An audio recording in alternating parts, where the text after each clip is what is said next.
광고 함께 나누도록 하겠습니다. 우리 오늘 영상으로 함께 예배드리는 모든 우리 가족들을 환영하고 축복합니다. 온라인 예배는 다음 주일 5월 30일까지는 일단 드리도록 하겠습니다. 그리고 현장 예배를 6월 6일로 정하고 제가 좀 기도하고 있습니다.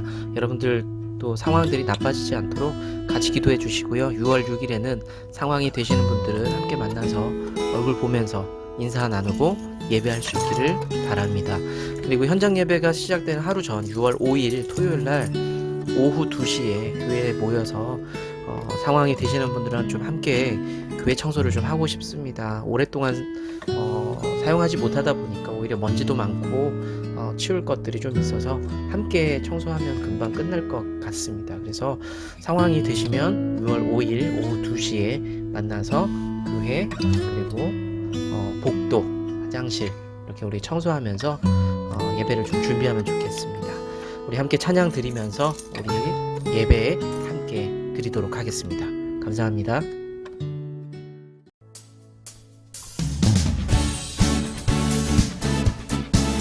모두 그 자리에 일어나서 우리 주님을 찬양하십시다. 우리를 구원하신 주님, 우리의 반석 되신 주님을 찬양합니다.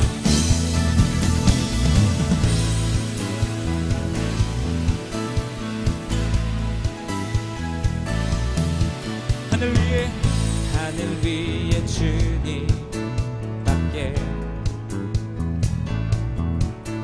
내가 사모할 자 이 세상에 없네. 내 맘과 힘을 믿을 수 없네. 오직 한 가지 주는 나의 힘이요, 주는 나의 힘이요, 주는 나의 힘이요, 영원히 주를 의지하리. 주는 나의 힘이요, 주는 나의 힘이요, 주는 나의 힘이요, 영원히 주를 의지하리. 영원히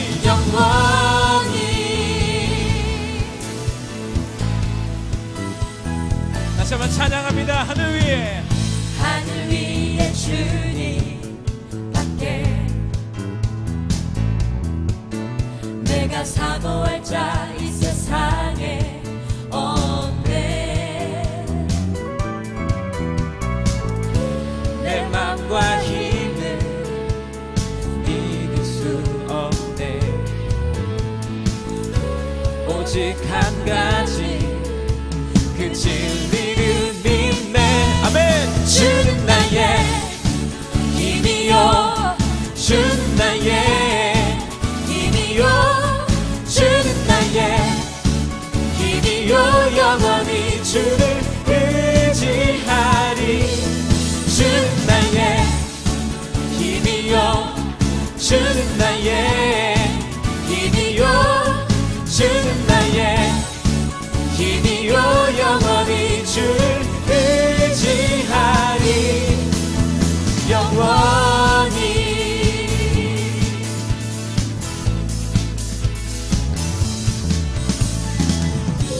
내 맘과 힘을 믿을 수 없네. 오직 한 가지 그 진리를 믿네. 주는 나의 힘이요, 주는 나의 힘이요, 주는 나의 힘이요, 영원히 주를 의지하리. 주는 나의 힘이요, 주는 나의 힘이요, 주는 나의 힘이요, 영원히 주를 의지하리. 다시 한번 고백합니다. 주는 나의 힘이요, 주는 나의 힘이요, 주는 나의 힘이요, 영원히 주를 의지하리. 영원히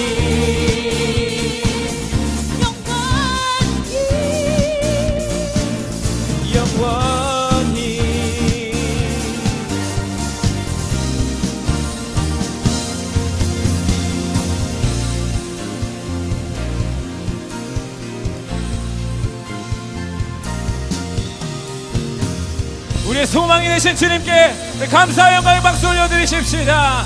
할렐루야. 아멘.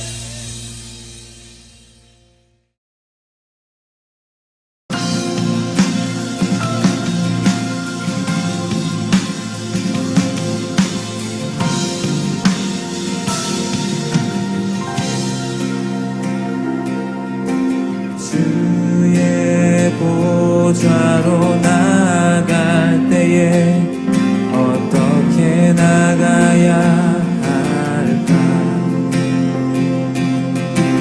나를 구원한 주의 십자가 그것을 믿으며 가네.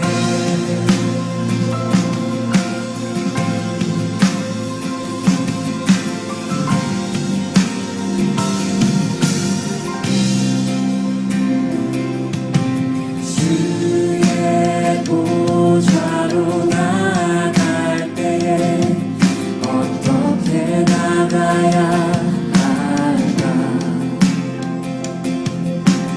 나를 구원한 주의 십자가 그것을 믿으며 가네. 자격 없는 내 힘이 아닌 오직 예수님의 보혈로 자격 없는 내 힘이 아닌 오직 예수님의 보혈로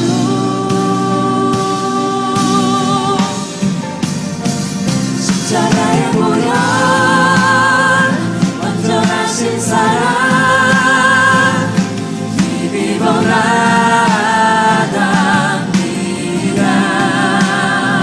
십자가의 보혈 완전하신 사랑 힘입어 예배합니다.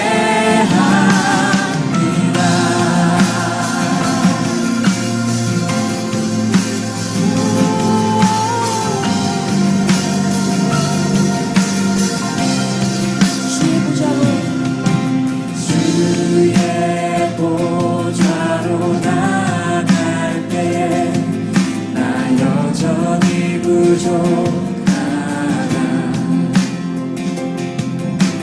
나를 품으신 주의 그 사랑 그것을 믿으며 가네. 자격 없는 내 힘이 아닌 오직 예수님의 보혈로 자격 없는 내 힘이 아닌 오직 예수님의 보혈로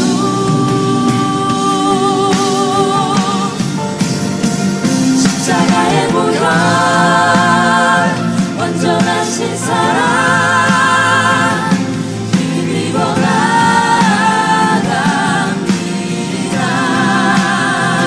십자가의 보혈 완전하신 사랑 힘입어 예배합니다. 십자가의 보혈 완전하신 사랑 힘입어 나갑니다. 십자가의 보혈 완전하신 사랑 힘입어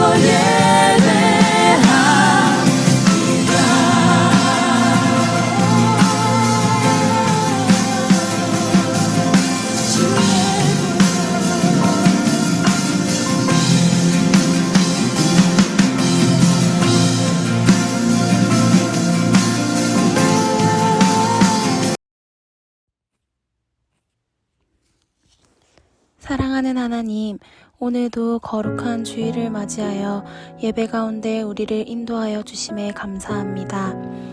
5월을 맞이한 지가 엊그제인 것 같은데 5월 한 달을 은혜로 잘 마무리할 수 있게 하여 주심에 감사합니다. 하나님, 이번 한 주도 세상을 사랑함으로 주님의 뜻을 분별하지 못했던 순간이 많았음을 기억합니다. 자비로우신 아버지의 손길로 우리를 정결케 하시고 그 보혈의 힘을 입어 아버지께 담대히 나아갈 수 있는 예배되게 하여 주시옵소서. 좋은 나무 교회와 함께 하시는 하나님 아버지, 우리 좋은 나무 교회 가족들이 예배하며 하나님을 만날 때마다 은혜 받고 그 은혜의 힘으로 어려운 환경과 상황들을 뛰어넘게 하시고 가정과 일터에서 구원의 기쁨과 자원하는 마음으로 살아가게 하여 주시옵소서. 이 시간 말씀을 듣는 중에 전하시는 목사님께 성령의 기름을 부어주셔서 하늘의 권세와 능력으로 더하여 주시고 그 말씀이 우리의 삶 가운데 능력으로 나타나게 하여 주시옵소서. 주님 앞에 힘들고 지친 몸 이끌고 나온 주의 자녀들, 오늘 말씀으로 힘을 얻게 하시고 믿음으로 승리하게 하여 주시옵소서. 살아계신 예수 그리스도의 이름으로 기도드립니다. 아멘.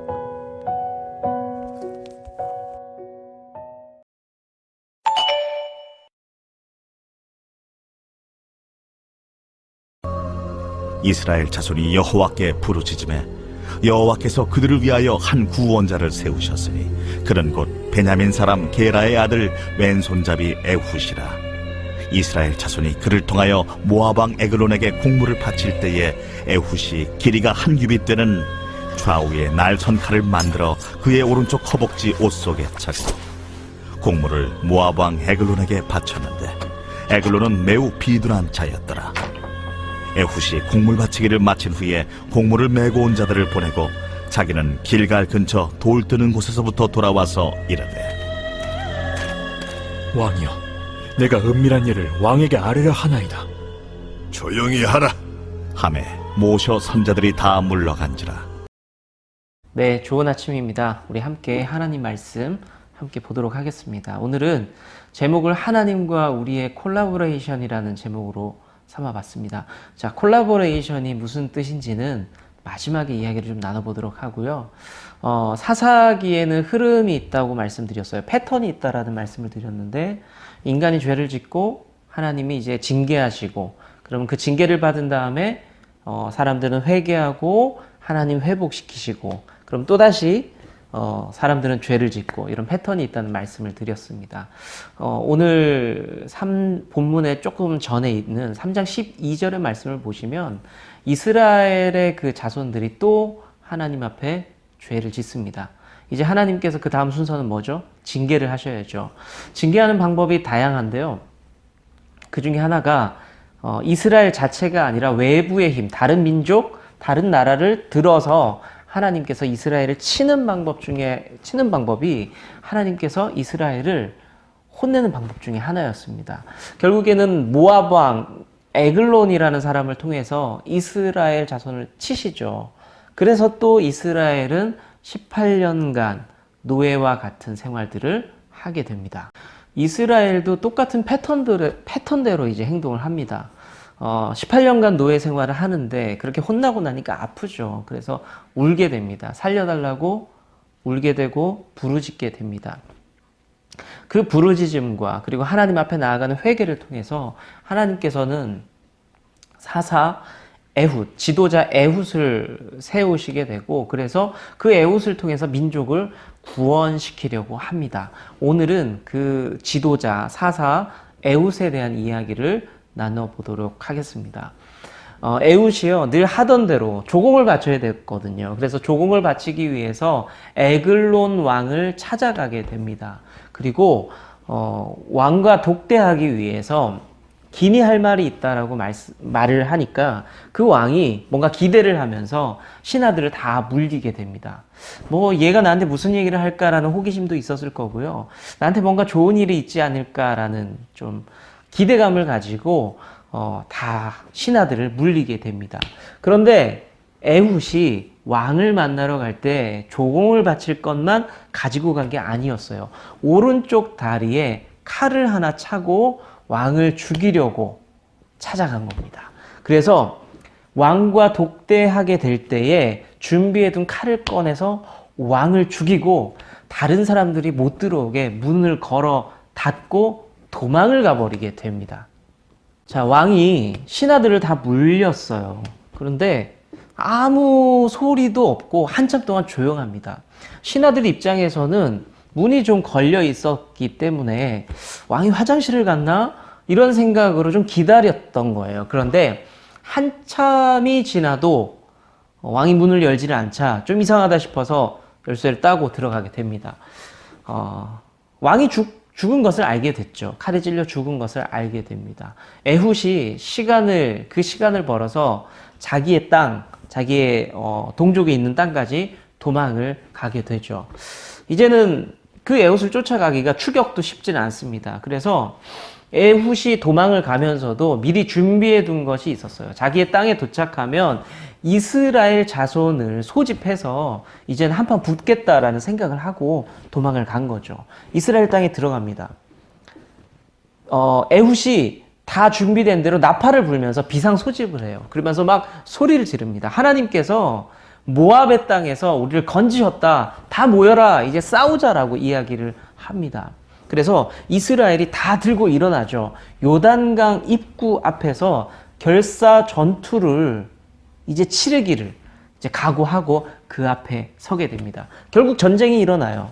이스라엘과 모압의 전투가 일어납니다. 결과는요.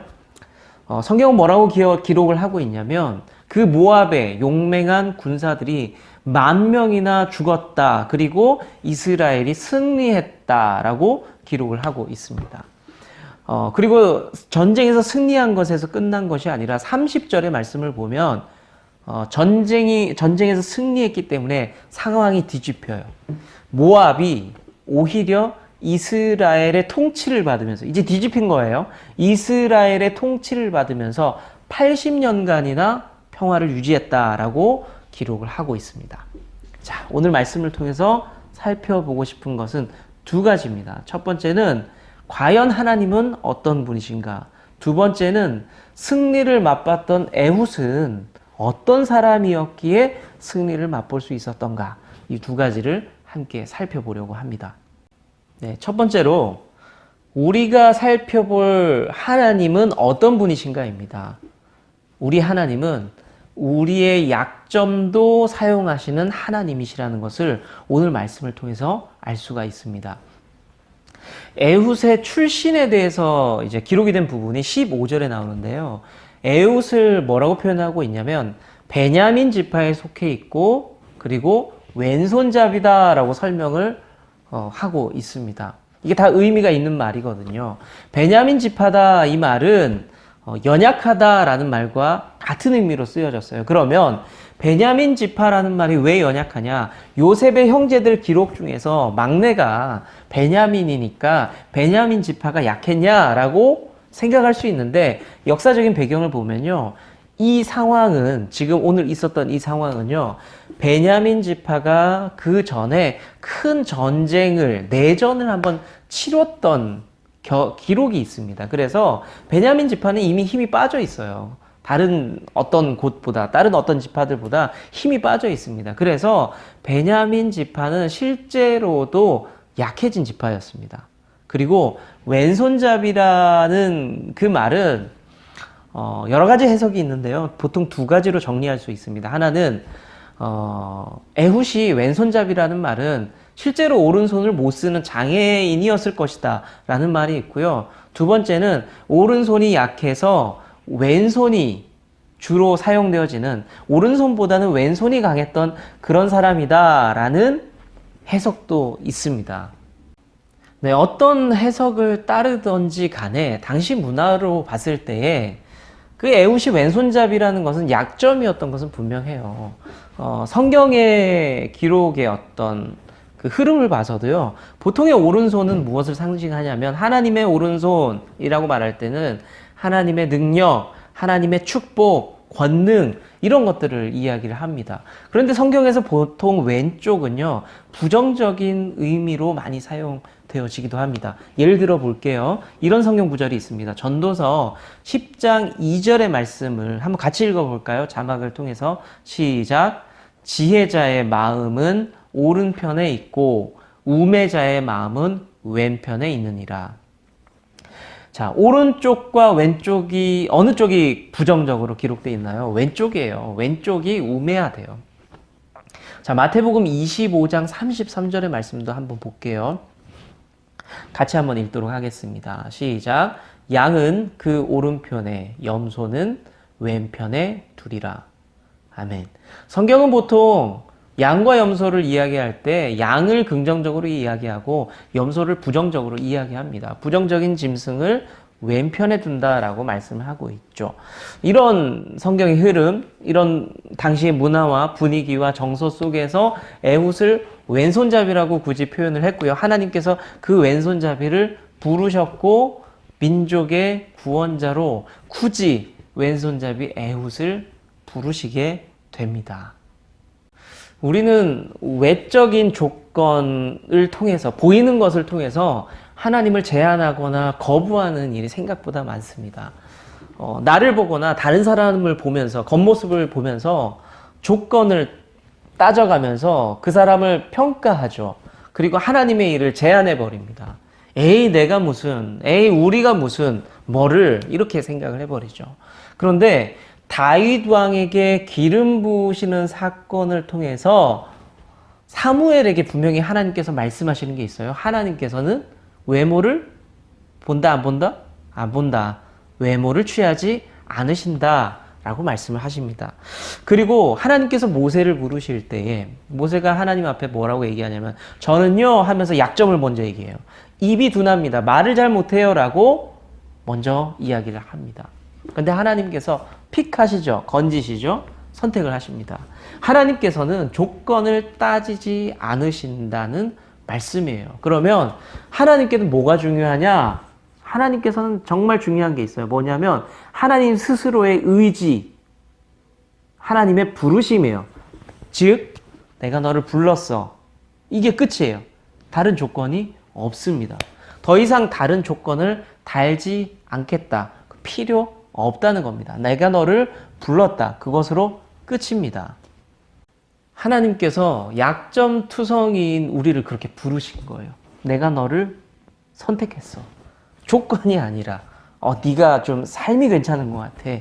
네가 가진 게 좀 많구나. 네가 성품이 진짜 좋구나. 아이고 너는 이게 참 좋아 라고 그래서 부르신 게 아니라 그냥 내가 너를 불렀어. 약점이 많아도 나는 그냥 내가 너를 부르는 거야 라고 그냥 찝으신 거예요. 그렇게 찝으셔서 우리를 어디다 두셨냐? 각 가정에서, 우리 지금 집에서, 그리고 우리가 일하는 곳에서, 그리고 우리가 섬기는 이 공동체의 교회에서 우리에게 할 일들을 주시고 부르셨어요. 그냥 그것으로 끝나는 거예요. 하나님이 제가 어떻게 그 일을 합니까? 하나님, 저는 경험도 없고 잘 모르고 못해요. 근데 에훗을 부른 사건을 통해서 뭘 할 수 있다고요? 아니 그거 상관없어. 나는 너를 불렀어. 그걸로 끝.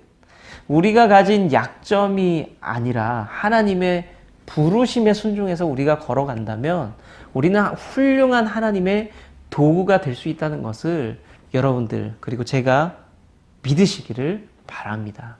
두 번째로 사명에 충실했던 에훗을 볼 수가 있어요. 에훗은 어떤 존재냐? 사명에 충실했던 사람입니다.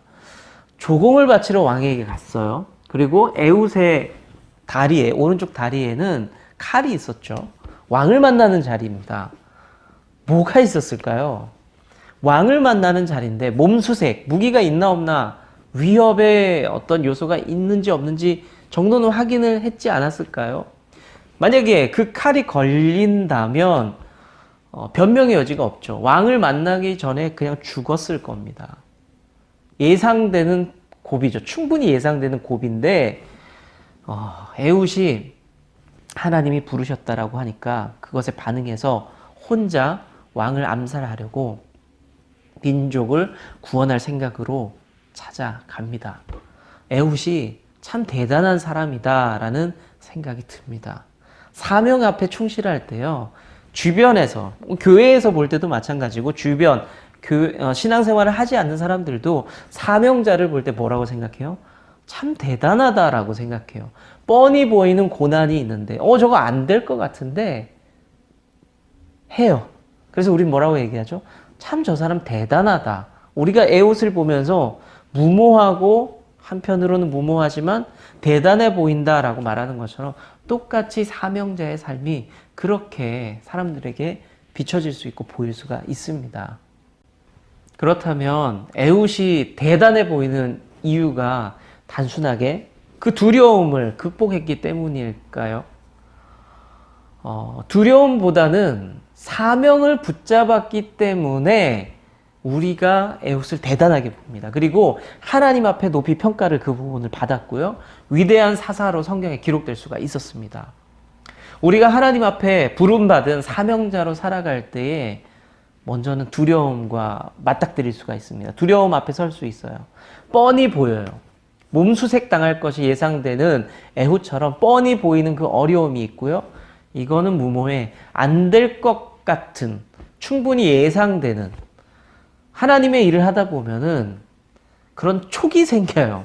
이건 안 될 것 같아. 하나님 내게 말씀하셨는데 이건 안 될 것 같아요. 뻔한 무모함이거든요. 그래서 시도하질 않아요. 왜냐하면 우리 인생 경험이 있잖아요. 그거 하면 안 되거든요. 그래서 겁이 나거든요. 뻔해요. 무모해요. 그래서 그냥 포기해버립니다. 그런데 그것을 극복하고 우리가 하나님 앞에 사명자로 살아가고 그렇게 반응할 때 하나님께서는 놀랍게도 상황을 뒤집어 버리세요. 담대하게 그 사명 앞에 설 때, 그 성실함으로 하나님 앞에 나아갈 때 하나님께서는 그 사람에게 큰 일을 맡기시고 그 큰 일을 이루신다는 것을 여러분들 분명하게 기억하시기를 바랍니다. 정말 신기하게도 하나님께서는 우리가 약점으로 생각했던 것, 이제 이건 좀 버리고 싶다고 생각했던 것들을 통해서 일할 때가 참 많으세요. 그래서 주변을 한번 살펴보세요. 하나님께서 야, 저런 사람도 사용하시나? 이런 생각이 들 때가 있어요. 뭐 저만 보도 알 수가 있거든요. 야, 나 같은 사람이 목회를 한다고? 나 같은 사람이 가정을 이루고 아버지로 살아간다고? 저는 그런 생각이 들 때가 종종 있습니다. 이유는 간단해요. 하나님께서는 이런 연약함을 통해서 일하시는 이유는요, 자신의 능력과 은혜와 사랑을 드러내 보이고 싶으셨던 겁니다. 연약한 우리를 통해서 하나님께서는 당신의 사랑을 보이고 싶어 했어요. 네가 연약하지만 네가 잘나서가 아니야. 네가 연약하지만 내가 너를 사랑한단다. 이걸 보이고 싶은 거예요. 네가 연약하지만 너를 통해서 큰 일을 해낼 때 내가 능력이 있다는 것을 너를 통해서 내가 좀 보여주고 싶다라는 그런 마음이 있는 것입니다. 우리가 1차적으로 갖춰야 될 것은요, 그래서 능력이 아닙니다.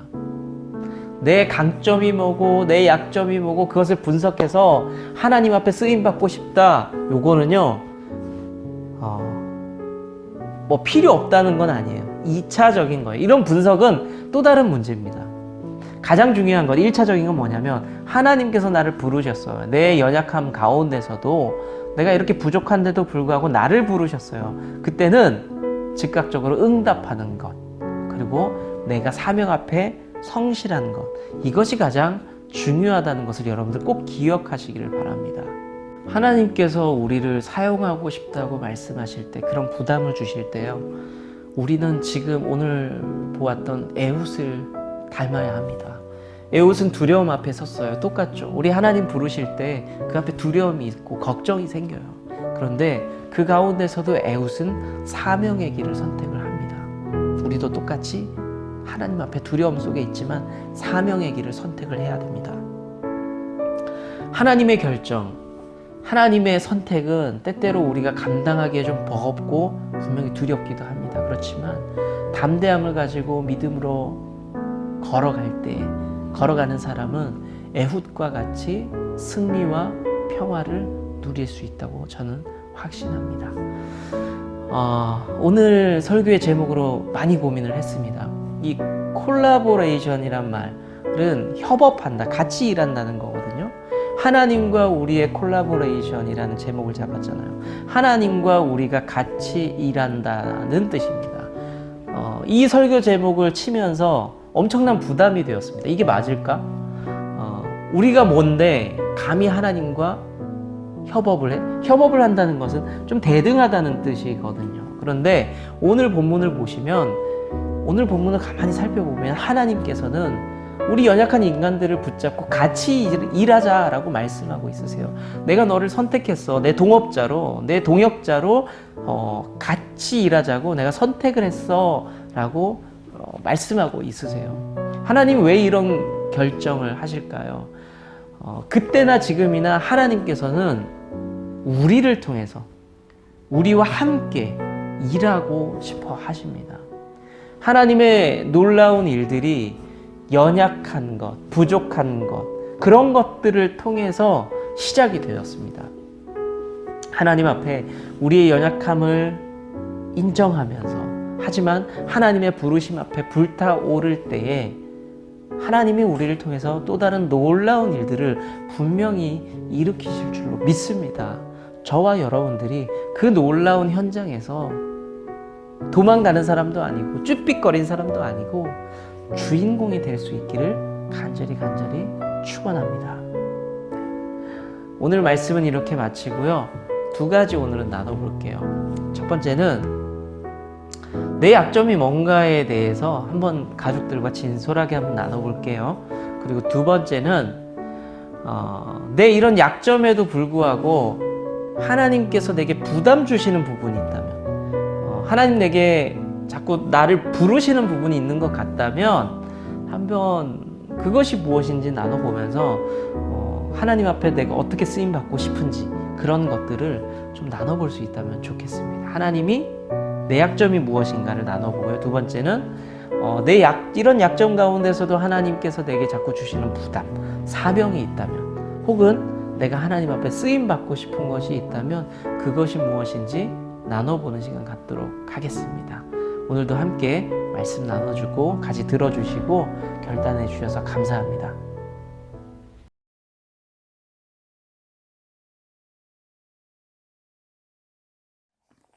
우리에게 첫째, 우리는 오직 예수 그리스도를 섬기는 믿음의 가족으로서 정체성을 가집니다.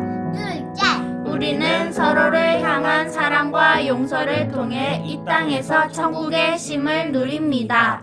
셋째, 우리는 십자가의 사랑과 부활을 증거하며 또 다른 좋은 열매를 소망합니다. 이제 우리가 서로를 향해 축복하며 기도하도록 하겠습니다. 사랑하는 좋은 나무교회 성도님들이 주 안에서 강건하시기를 축복합니다. 사랑하는 목사님께도 강건의 축복이 함께하기를 소망합니다. 고난 속에서도 우리 주님의 기쁨을 누리시기를 축복합니다. 염려 속에서도 우리 주님의 해답을 경험하시기를 축복합니다. 우리가 주의 뜰 안에 머무는 복된 성도 되기를 소망합니다. 아멘. 주님은 나무, 당신은 가지니 사랑의 열매 맺기에